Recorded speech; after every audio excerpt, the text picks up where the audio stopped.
ابھی آپ کو براہ راست لیے چلیں گے. وزیر ریلوے شیخ رشید احمد لاہور میں پریس کانفرنس کر رہے ہیں. اور وہ کون لوگ تھے جس نے ہندوستان کو اجمل قصاب کا ڈیٹا پرووائڈ کیا؟ نمبر 3، یہ آپ کو لکھے ہوئے دے دیتے ہیں آپ کو. نمبر 3، دشمن ملک کے سربراہ مودی کو ملک سے باہر فون کیوں کرتے تھے آپ؟ کیا پاکستان سے اندر آپ کو خطرات تھے کہ آپ کی باتیں ملکی سلامتی کے خلاف ہوں گی اور وہ آؤٹ ہو جائیں گی؟ جتنی کالیں آپ نے مودی کو باہر سے کی ان کی تعداد بتائیں اور اس کا ایجنڈا بنائیں. لاہور سے حملہ آوروں کی بسیں اسلام آباد چیف جسٹس سجاد شاہ پر حملہ کرنے کے لیے بھیجی. لاہور سے جو بسیں آرگنائز کی کس نے کی؟ اور جو یلغار کے لوگ اکٹھے کیے اور کس نے پنجاب ہاؤس صبح ان کو ناشتہ کروا کے سپریم کورٹ پر حملہ کروایا؟ اور بیماری کا بہانہ کر کے آپ ملک سے گئے.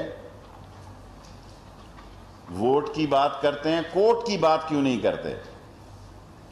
وہ کون سا سیاستدان ہے اس ملک میں جو کوٹ اس کو طلب کرتا ہے تو وہ بیماری کا بہانہ بناتا ہے، کہتا ہے کہ کرونا وائرس تھا، اور جب تقریر کرنی ہو پاکستان کی سلامتی کے خلاف اور پاکستان پر جان نثار کرنے والے اداروں کے خلاف تو ایک گھنٹہ خطاب کرتے ہیں. ڈان لیگ کے پیچھے نمبر 7، ڈان لیگ کے پیچھے کون تھا؟ آج اعتراف کر لیا آپ نے، تو پہلے انکار کیوں کیا تھا؟ نمبر 8، 213 کے الیکشن میں کتنا خرچہ کیا آپ نے اور سیف الرحمان کے ذریعے قطر سے آپ کو کتنے پیسے وصول ہوئے؟ قوم کو اعتماد میں لیا جائے کہ قطر سے کتنی رقم آپ کو وصول ہوئی الیکشنوں کے لیے. نیب کی عدالت میں نمبر 9، پتھراؤ کی منصوبہ بندی لندن سے کتنے دنوں میں ہوئی؟ اور وہ کیمرے جنہوں نے اس فوٹیج کو کور کیا ان کو روکنے کے لیے آپ نے کتنی کوششیں کی؟ ان کے مالکان کو فون کیا کہ یہ پتھراؤ کے تھیلے نہ دکھائے جائیں کیونکہ اس کی منصوبہ بندی لندن میں ہوئی تھی. اور نمبر 10، بے نظیر کی کردار کشی کے لیے پیٹر گیلبرتھ کے جعلی دستخطوں سے بے نظیر کی کردار کشی کے لیے پیٹر گیلبرتھ کا لیٹر حسین حقانی کے دستخطوں سے کس نے جاری کیا؟ میرے پاس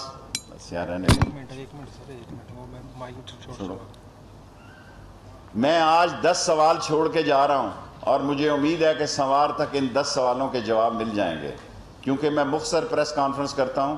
اب آپ 5 منٹ کے لیے اپنے سوال صاحب یہ بتائیں کہ سابق گورنر سندھ نے یہ کہا ہے کہ میں ملا ہوں، کیا وہ کمپنی کی مشہوری کے لیے بات کر رہے ہیں؟ سابق گورنر صاحب زبیر صاحب نے 36 سالوں میں کوئی ملاقات نہیں کی. میں اس وقت میٹنگ میں موجود تھا اور قوم مجھ پہ یقین رکھے میں جھوٹ نہیں بولوں گا. چاہے 1 منٹ جواب تو دے دوں نا.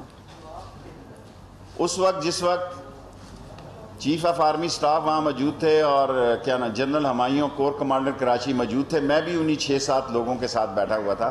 بالکل کوئی قمر جاوید باجوہ صاحب نے یہ نہیں کہا کہ میں وہاں آ رہا ہوں یا جا رہا ہوں. 36 سال سے قمر جاوید باجوہ صاحب کی زبیر سے کوئی ملاقات نہیں. Next question. 5 منٹ ہیں پورے. جنرل قمر باجوہ صاحب کی جو ملاقاتیں ان کا اتنا چرچا چل رہا ہے، جنرل باجوہ صاحب کس کیپیسٹی میں سیاسی رہنما؟ He is the respect and most honorable man of this country. جو ٹڈی دل ہو، جو سیلاب ہو، جو زلزلہ ہو، جو بھاشا ڈیم ہو، جو نیلم جیلم ہو، جو فینسنگ کرنی ہو، جو فاٹا کو شامل کرنا ہو، آج پاکستان کی فوج اپنی سول حکومت کے ساتھ شانہ بشانہ کھڑی ہے. اور قمر جاوید باجوہ نے یہ کہا اس میٹنگ میں 16 تاریخ والی کہ ہمیں جو بھی منتخب ہو تو حکومت ہوگی ہم اس کے تابع ہوں گے. ایک سوال آپ نے کتاب لکھی بڑی پاپولر ہوئی، اب آپ ملاقاتوں کا ذکر کرتے ہیں، کیا آپ اس بڑے گھر جس کو GHQ کہتے ہیں اس کی سیاستدانوں سے ملاقات اور ٹیلی فون ڈیٹا پر مبنی کوئی کتاب؟ دیکھیں میری ابھی کتاب آئے 10 دن ہوئے ہیں، تیسرا ایڈیشن آج 2 بجے دستخط کرنے جا رہا ہوں. اللہ کا شکر ہے. اور یہ پاکستان کی سب سے زیادہ بکنے والی اور سب سے زیادہ پرنٹ ہونے والی کتاب ہوگی، book of the year declare ہوگی انشاءاللہ. ابھی تو 10 دن ہوئے ہیں. بس میں دوسری کتاب لکھوں گا. ایک منٹ سے میرا سوال یہ تھا کیا ملاقاتیں اتنی اہم چیز نہیں ہیں. ملاقاتیں کوئی اتنی اہم بات نہیں ہے. ملنا ایک، میں سمجھتا ہوں میرے لیے یہ اعزاز ہے کہ میں قمر جاوید باجوہ صاحب کو یا DGISI کو ملتا ہوں. اس میں میرے لیے اعزاز کی بات ہے. جن لوگ جو چھوٹے قد کے لوگ ہیں، ٹائم لے کے ملتے ہیں، اندھیروں میں ملتے ہیں، بزدل لوگ ہیں، ان کے بارے میں میں کچھ نہیں کہتا کیونکہ سب لوگوں نے اعتراف کر دیا. سر آپ کس زبان کے ترجمان ہیں؟ آپ بتا دیں کہ آپ کس ادارے کے ترجمان ہیں؟ میں کسی ادارے کا ترجمان نہیں ہوں. میں اللہ کے فضل و کرم سے ان سب سے سینئر ہوں، سیاست میں بھی اور تجربے میں بھی. میں گارڈن کالج کا صدر ہو کے ریٹائر ہو چکا تھا جب باجوہ صاحب گارڈن کالج میں داخل ہوئے. میں تو عزت رکھنے کے لیے کہہ دیتا ہوں، یہ سب لوگ مجھ سے جونیئر ہیں. بلکہ یہ کہنا کہ میں کسی کا مشورہ لیتا ہوں، میں ان لوگوں کو مشورے دیتا ہوں، لیتا نہیں ہوں. نیکسٹ سوال. آپ ملاقاتوں کا ذکر کر رہے ہیں، انہوں نے کہہ دیا کہ آپ سلیکٹڈ ہیں، ہم یہ نہیں بتائیں گے، تو یہ تو معاملہ اللہ کے فضل و کرم سے میں نے 14 وزارتیں کی ہیں. دنیا میں کوئی شخص چاہے تو نیب میں درخواست دے سکتا ہے. 14 وزارتیں کی ہیں، دنیا میں کسی شخص نے نہیں کی. اور میں، حالانکہ مجھے کراچی سے بھی دعوت تھی، لاہور سے عمران خان صاحب مجھے چاہتے تھے کہ میں پچھلا الیکشن لڑوں. میں نے کہا خان صاحب میں جیتوں یا ہاروں اپنے شہر پنڈی سے لڑوں گا. میں پنڈی کو نہیں چھوڑوں. شیخ صاحب یہ بتا دیجیے گا کہ ڈیموکریٹک موومنٹ کی انہوں نے بات کی، APC کے اندر اکٹھے بھی بیٹھے، اس کے بعد ڈیموکریٹک موومنٹ کہاں ہے؟ وہ لوگ اکٹھے بھی نظر نہیں آتے. آپ کیا دیکھتے ہیں آگے آنے والے ٹائم میں؟ دیکھیں، گزارش یہ ہے، میری بات سن لیں. پیپلز پارٹی کسی قیمت پر استعفے نہیں دے گی، سندھ سے ریزائن نہیں دے گی. نون لیگ کے کئی لوگ استعفیٰ نہیں دیں گے. جو دیں گے وہاں الیکشن کروائیں گے. الیکشن کمیشن موجود ہے. دنیا میں جو قانون اور ضابطہ ہے، جو کبھی کوئی استعفیٰ جنوری میں نے بھی ڈیٹ دی ہے آپ کو. لاہور کے میڈیا کو، پنڈی والے مجھ سے خفا ہیں کہ آپ لاہور جا کے، میں نے آپ کو کہا کہ 31 دسمبر جنوری تک سارا راز، ساری باتیں سامنے آ جائے گی. یہ ٹینٹ فش ہوں گے. لوگوں کو پتہ ہے کہ یہ وہ نہیں جو دکھائی دیتے ہیں. انگلش میں کہتے ہیں they are not what they are. یہ جنرل، یہ خادمین ارمین شریف نے، عبداللہ نے مشرف کو کہا تھا نواز شریف کے بارے میں، he is not what he is. Next person. یہ بتائیں کہ یہ جو ملاقاتیں ہیں، یہ ملاقاتیں عوام کا ایجنڈا ہے. عوام کو کھانے کو آٹا نہیں مل رہا، چینی نہیں مل رہی. عوام کو ان ملاقاتوں سے کیا؟ میں آپ سے اتفاق کرتا ہوں. میں تو ان ملاقاتوں کی نہیں بات کرتی، ملاقاتاں کی بات کرتا ہوں. کئی دفعہ میں لیٹ ہو جاتا تھا، وہ تو میں نے بات نہیں کی کہ ان کی میٹنگ لمبی ہو جاتی تھی تو مجھے گاڑی میں بیٹھا رہنا پڑتا تھا. وہ کروں تو پھر 1 مہینے تک ٹی وی پہ میں ہی پھنسا رہوں گا. Next person. بس ہو گیا. اب آپ اس کے بعد آپ آپ نے جو پیشن گوئی کی بالکل صحیح ثابت. میرا دوسرا سوال یہ ہے کہ شین لیگ اور نون لیگ میں تعصبات فرقہ کون سا ہوگا، شین لیگ کا یا نون لیگ کا؟ مجھے تو رات کا شک پڑ رہا ہے کہ نون اور شی میں سے کوئی توئے ہی نہ نکل آئے، کوئی طوطا لیگ نہ نکل آئے. دیکھیں جب ایسے حالات پیدا ہوتے ہیں مجھے ڈر پڑ رہا ہے کہ سین اور شی میں کوئی طوطا لیگ نہ نکل آئے، کیونکہ یہ لوگ سارے لوگ ریزائن نہیں کریں گے اور جو ریزائن کرے گا وہاں الیکشن ہوگا. میں نے تو ویسے بات کی تھی، عمران خان نے کل اس پہ انڈوس کر دیا last.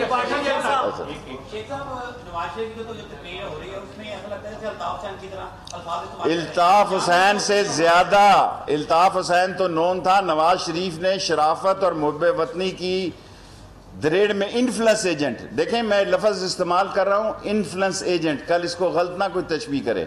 He address as a influence agent of India. وہ لے جائے جی نیب کو.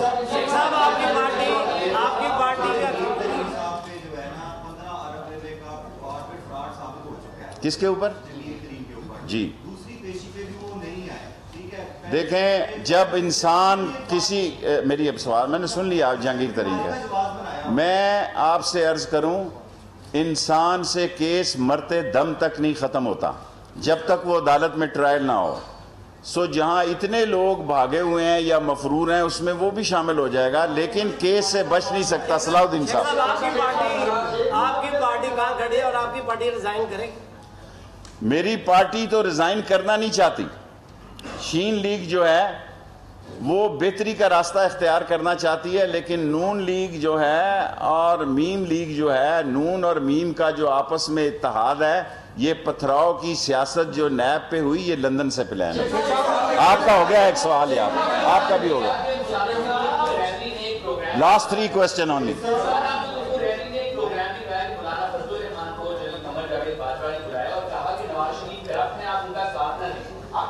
تو میں تو یہاں سے کہتا ہوں، میں نے اسد الرحمان کو خود پیغام دیا ان کے بیٹے کو، 10 منٹ یہ پیغام دیا ہے کہ فضل الرحمان کو کہو کہ اس ملک میں شیعہ سنی اتحاد پیدا کرنا اس کے فرائض میں ہے۔ یہ نہ ہو کہ 8 اکتوبر کو کوئی شیعہ سنی فساد ہوا تو رون دیے جائیں گے یہ لوگ، پھر یہ ساری عمر پچھتائیں گے۔ یہ مجھے بات کرنے، اور اے پی سی جہاں آپ نے جو کہا، جس جگہ اے پی سی خطاب کرے گی، خطاب تو کیمروں نے دکھانا، اگلے دن یا اگلے ہفتے میں خطاب کروں گا۔ یہ کوئی آسمان سے اترے ہوئے لوگ نہیں ہیں، یہ الیکشن بلادریوں کی بیس پہ، یہ میلسی ہے، یہ کھچی ہے، یہ ٹوانا ہے، یہ ممڈوٹ ہے، یہ بٹ ہے، یہ گجر ہے، یہ رائی ہے، یہ فلاں ہے، یہ ساری قوم کو تقسیم کیے ہوئے لوگ ہیں۔ شیخ رشید پاکستانی ہے اور سارے پاکستان کو کہتا ہے کہ ان کو لتر مارو، جو پاکستان کے سالمیت اور پاکستان کی عظیم فوج کے خلاف بات کرتے ہیں۔ شیخ صاحب کل کا ایک بیان تھا عمران خان، شیخ صاحب کل کا ایک بیان تھا عمران خان صاحب کا، اس میں انہوں نے کہا کہ چینی اور آٹا جو ہے وہ غائب ہو گئے تھے، اس لیے مہنگے کر دے۔ دوائیوں کے بارے میں بھی یہی بات کی۔ دیکھیں چینی اچھا میں آپ کا لیتا ہوں لاسٹ کوسچن۔ چینی اور آٹا یہ مہنگے ہیں، میں ہر کیبنٹ میں بات کرتا ہوں، 11 چیزیں مہنگی ہیں۔ میں قوم کے سامنے بات کرتا ہوں کہ عمران خان کے ماتھے پہ بل نہیں آتے۔ میں نے اس کی ایکسپورٹ کی بھی مخالفت کی تھی کہ چینی اور آٹا ایکسپورٹ نہ کیا جائے۔ میں ٹی وی پر پاکستان کا سب سے بڑا لیڈر ہوں، ویسے ایک سیٹ ہے عوامی مسلم لیگ کی، لیکن انشاءاللہ تعالی جہاز لگے ہوئے ہیں۔ یہ آٹا میں سبسڈی کراؤں گا، یہ چینی میں سبسڈی کراؤں گا۔ لاسٹ مقصد میرے 10 منٹ ہو گئے جی۔ جو آپ کی حکومت ہے وہ عوامی مینڈیٹ سے آپ کہتے ہیں آئی ہے، اپوزیشن جو ہے نہ اس کی کوئی توجہ ہے عوام کی طرف، نہ آپ کی توجہ ہے دوائیوں کی قیمت۔ میں ہر ہفتے آ کر آپ سے بات کرتا ہوں۔ دیکھیں میں منگل والے دن، میرے بھائی منگل والے دن کیبنٹ ہوتی ہے، بدھ کو ای سی سی ہے، جمعرات کو اللہ آپ کا بڑا کرے پاور میں ہوں، اور جمعہ ہفتہ آپ کے پاس ہوتا ہوں، اتوار کو میں کراچی جاتا ہوں، 7 دن میں کام کرتا ہوں، اور بیماری سے اٹھا ہوں، کرونے سے پھر بھی کرتا ہوں۔ 10 منٹ پورے ہو گئے۔ وزیر ریلوے شیخ رشید احمد لاہور میں میڈیا سے گفتگو کر رہے تھے۔